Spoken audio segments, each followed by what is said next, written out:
Ya, chiquillos, estamos frente a la pantalla junto al profe Jorge para el curso de tercero medio B con el electivo de historia y el tema de este nuevo ciclo de trabajo que vamos a enfocarlo principalmente en el concepto de calentamiento global. La imagen es una metáfora, ¿ya? Y tiene que ver mucho con la acción humana. De ahí el fósforo le llama y esta tierra que está siendo obviamente amenazada por esta llama. ¿Ya? Allí hay una alegoría al efecto de la acción humana. Entonces, ¿qué sabemos más o menos o qué conocemos del término? Tres imágenes que se pueden asociar a distintos actos que principalmente están protagonizados por el ser humano. Los incendios forestales, la contaminación del aire o la contaminación del agua. Son tres imágenes lógicamente obvias, pero que tienen ese elemento y factor común, la acción humana, y que de hecho afectan a tres ambientes o a tres ámbitos de lo que es nuestro planeta. Tierra, por un lado, pero también el aire principalmente, y agua. Obviamente, ustedes pueden pensar de que los efectos no solamente tienen que ver con el ambiente en el cual se ve afectado, en este caso la contaminación del agua. Si yo contamino el agua, eso también tiene otras consecuencias, ¿ya? El tema de la higiene humana, el tema del consumo de agua, el tema de la calidad del agua para la vida marina que hay en el interior, por ejemplo, etcétera, como también la contaminación del aire, que puede generar problemas en el ciclo del agua cuando hay lluvia ácida o la ausencia de lluvias, o, por ejemplo, las altas concentraciones de humedad, por ejemplo, también la contaminación ambiental que provoca problemas respiratorios, etcétera. Y en el tema de los incendios forestales, claramente, pues la vida animal, la vida vegetal, la pérdida de fertilidad de la tierra, como también la contaminación del aire. Por lo tanto, el calentamiento global tiene que ver mucho en gran medida, además de lo que nosotros hablamos sobre el cambio climático, respecto a la acción de los seres humanos. ¿Sí? Entonces, ¿qué es el calentamiento global? Bueno, ahí aparecen los pingüinos, ahí un poco como demostrando de manera caricaturesca lo que es eventualmente este término. En primer lugar, el calentamiento global tiene que ver única y exclusivamente o principalmente con el aumento en los últimos siglos de la temperatura del sistema climático de la Tierra y todos los efectos que ello conlleva. Tiene que ver principalmente con el tema de la alteración acelerada o muy bruta, me refiero a muy rápida, muy explosiva, de lo que es la temperatura promedio del planeta Tierra, ¿ya? En todos sus hemisferios, norte, sur, meridiano, etcétera, ¿ya? Línea del Ecuador, en fin. Por lo tanto, es una acción que en la Tierra se ha dado de forma natural, pero que en los últimos siglos se ha acelerado por lo que ya más o menos hemos conversado sobre el tema del cambio climático. ¿Ya? Ojo, hay elementos muy iguales o muy parecidos respecto a ambos conceptos, pero hay un elemento o un par de elementos que las diferencian. Y de ahí viene este tema del calentamiento global. Principalmente, la razón que hace que la temperatura promedio de la Tierra aumente cada cierta cantidad de tiempo, sobre todo en los últimos 2 siglos, se debe obviamente a la acción humana y a la emisión de gases que retienen el calor que se expulsa. Por ejemplo, si tuviéramos un tubo de escape gigante, que de hecho existe en muchas industrias, todo ese aire nocivo también tiene calor.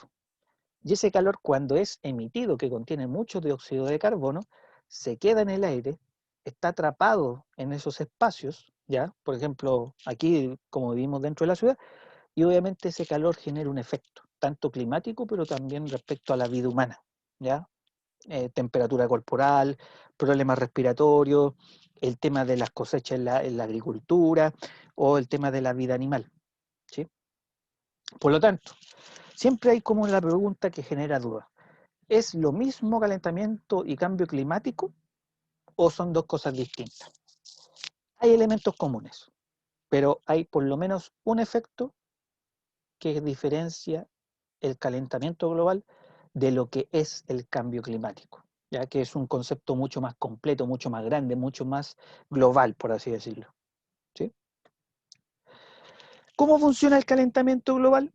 Es una pregunta aparte de su definición, que aquí está nuevamente para que no se les olvide, el aumento constante de las temperaturas del sistema Tierra y los efectos que eso provoca durante los últimos siglos, principalmente por acción humana. Hay que mencionar el funcionamiento de este calentamiento global. Y hay dos tipos de causas, la causa natural y la causa artificial. La causa natural, por un lado, se expresa a través de cosas como las inundaciones, las erupciones volcánicas, las etapas de sequía en distintas partes del mundo o la emisión de dióxido de carbono que hacen de manera natural, por ejemplo, las personas o las plantas. ¿Ya? Por poner un ejemplo. Eso es una causa natural del calentamiento global, pero obviamente con niveles totalmente aceptables. O sea, lo que expulsa al ser humano de manera natural, como persona, me refiero al ente biológico, no a través de los teléfonos, de los vehículos, de los barcos, no, sino que el ser humano como es, ya. Y también los animales o las plantas son niveles bastante bajos que la Tierra siempre ha tolerado desde mucho tiempo atrás. ¿Qué decir de una inundación o una sequía o una erupción volcánica? Son expresiones naturales o causas naturales de calentamiento global en donde si no hay intervención del hombre, la Tierra de manera natural lo supera, ¿ya? Una erupción volcánica ocurre, el volcán explota, emerge toda la lava, qué sé yo, pero va a pasar el tiempo y ese volcán va a entrar en una etapa de pausa, se duerme y deja de erupcionar. Finalmente la naturaleza hace su trabajo.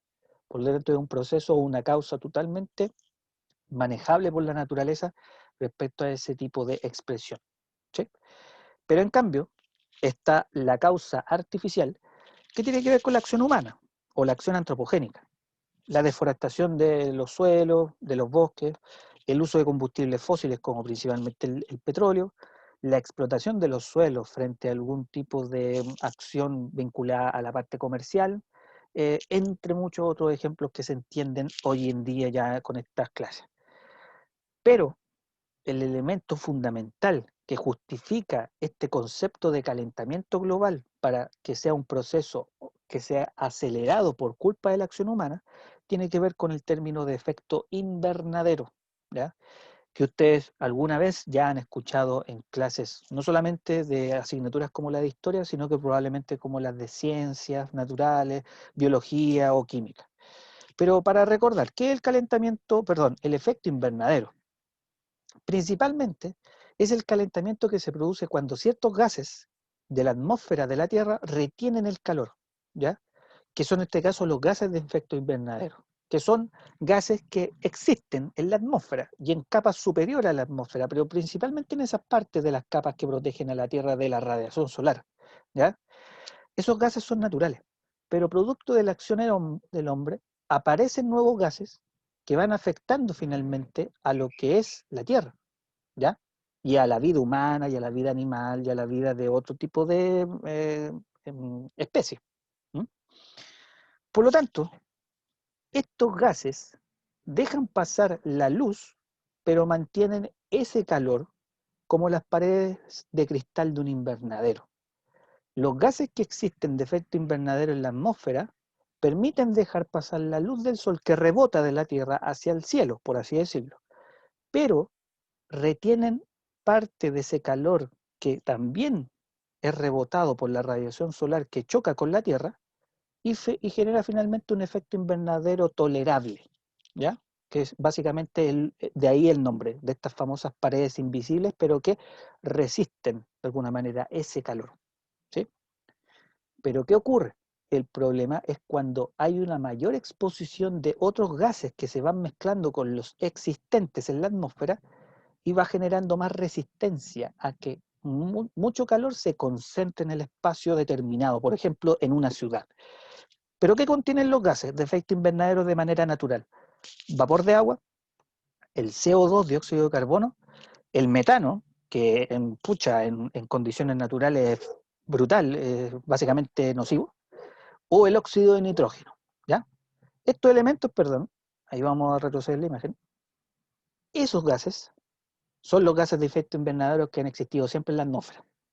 pero por efecto del ser humano, cuando expulsa más cantidades de gases contaminantes de los autos, de la industria, de la chimenea, o de la quema indiscriminada, o de los incendios forestales descontrolados y que han sido generados por el hombre, la cantidad excesiva de gases va generando una capa mucho más gruesa que va reteniendo más calor de lo que normalmente debería haber retenido esa parte de la atmósfera.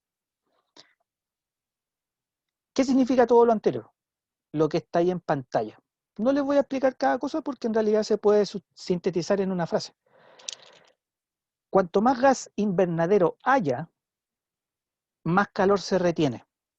Por lo tanto, la acción humana es la gran culpable en gran medida que hoy en día los gases de efecto invernadero retengan cada vez más calor y eso genere mayor alza de temperaturas, ciclo de tiempo o cada 100 años o cada 50 años.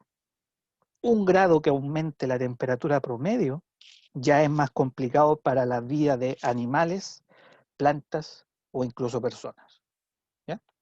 Eso es básicamente lo que puedo yo explicarles en términos sencillos, lo que es el efecto invernadero y una de las grandes causas de este llamado calentamiento global. ¿Sí? Y ese calentamiento global, ¿qué es lo que ha provocado durante todo este proceso de acumulación de gases?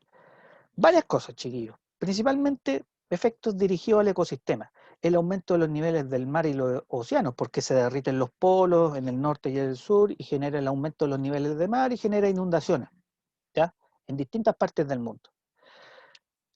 Y frente a lo anterior, el derretimiento de los hielos polares, la dilatación térmica. O sea, mientras más rápido se derritan los polos tanto del norte como también la del sur, menos temperaturas bajas van a haber durante un año normal de 12 meses.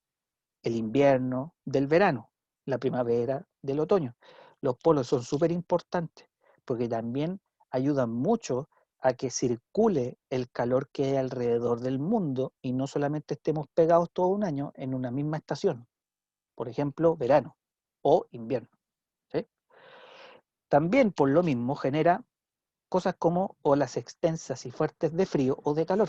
¿Ya? Por eso cada año se siente más frío o en la parte del verano se siente más calor año tras año. ¿Ya? E incluso periodos como el otoño y la primavera no se pueden identificar de lo que hace 20 años atrás se alcanzaban a notar más. ¿Ya? Es muy raro actualmente sentir que el otoño es otoño que hace 20 o 30 años atrás. Se lo puedo decir yo porque así lo he vivido, por lo menos en este tiempo de mi vida. La mala ventilación del aire en las ciudades, típico, de ahí vienen los problemas respiratorios en muchas personas, el aumento de las temperaturas en general, ¿ya? Y la desaparición de especies naturales. El oso polar es una especie, lamentablemente, siempre de ejemplo cuando se habla de especies naturales que están a punto de extinguirse. El oso polar que está ahí en la imagen es una expresión de ese calentamiento global. Bueno, que también los osos polares viven procesos de hibernación. O sea, una vez al año se guardan en sus guaridas durante harto tiempo, creo que unos 3 meses. Obviamente acumulan grasa, aumentan mucho de tamaño, de grosor, y cuando salen, probablemente también salen muy flaquitos. ¿Ya? Pero muchas veces animales como los osos polares viven procesos que son antinaturales a sus condiciones de hábitat común y corriente, y muchas veces han terminado de esta manera. ¿Por qué? Porque el agua es muy caliente, producto de muchos temas relacionados con la temperatura, entonces hay un derretimiento de los hielos y los alimentos que consume el oso polar ya no están en el agua, porque la temperatura es muy alta. Entonces esos peces se van y el oso tiene más dificultades para poder alimentarse, por ejemplo. ¿Sí? Y para recordar como cierre de esta sesión, importante, el calentamiento global no tiene freno. Todo lo que yo le he resumido brevemente en estos cortos minutos tiene este efecto. Una primera cosa importante que no deben olvidar, que este proceso no tiene fin. No tiene un momento donde el ser humano diga detuvimos el calentamiento global, porque eso es incluso peor que la idea de la existencia de este proceso. ¿Ya? Recuérdenlo, es un proceso natural. El problema es que se ha acelerado demasiado por efecto del hombre. ¿Sí? Por eso no tiene freno. ¿ya? Lo que puede hacer el ser humano es mitigar los efectos de este calentamiento global que ya ha sido modificado por culpa nuestra. Asimismo, las emisiones de efecto invernadero que generan esa resistencia como capa que cubre o que tapa la expulsión del calor irradiado por el sol, es lamentablemente el acelerante de este proceso. El gran responsable, obviamente, somos nosotros, pero que se puede sintetizar en este proceso conocido como efecto invernadero. Y además, algo importante y que vamos a ver la próxima semana es cuál debe ser nuestra conducta frente a los efectos del calentamiento global. ¿Es solamente protección de los animales? No. ¿Es solamente protección de la tierra, una educación ambiental y también reciclar? Sí, son parte de esos efectos o esas conductas que hay que masificar, pero no son las suficientes. Ya hay muchas otras más que la próxima semana yo les voy a comentar y les voy a contar brevemente. ¿Ya? Eso es como lo esencial, para que finalmente hagamos de la próxima sesión, junto con lo que les he contado, una referencia a lo que es la educación y el desarrollo sustentable. Esos dos términos están muy asociados a lo que yo les he presentado brevemente hoy día. Si sabemos más o menos lo que es el calentamiento global, el efecto invernadero y lo que está provocando actualmente en el mundo, vamos a entender mejor todavía qué es la educación y el desarrollo sustentable, ¿ya? Para que a futuro no solamente quede como una materia archivada, sino que también quede como una práctica que ustedes, de hecho, hoy día podrían estar teniendo en frente a lo que estamos viviendo hoy día en el encierro. Cuánto estamos consumiendo en medio de esta cuarentena, cuánto estamos gastando, no solamente en recursos, sino que en energía, etcétera, ¿ya? Así que eso es como lo esencial por hoy, ¿ya? No se preocupen que es una introducción al tema central que también vamos a extender la próxima semana, pero lo esencial era tener claro y presentar la definición de calentamiento global y la importancia que tiene eso respecto a los gases conocidos como efecto invernadero.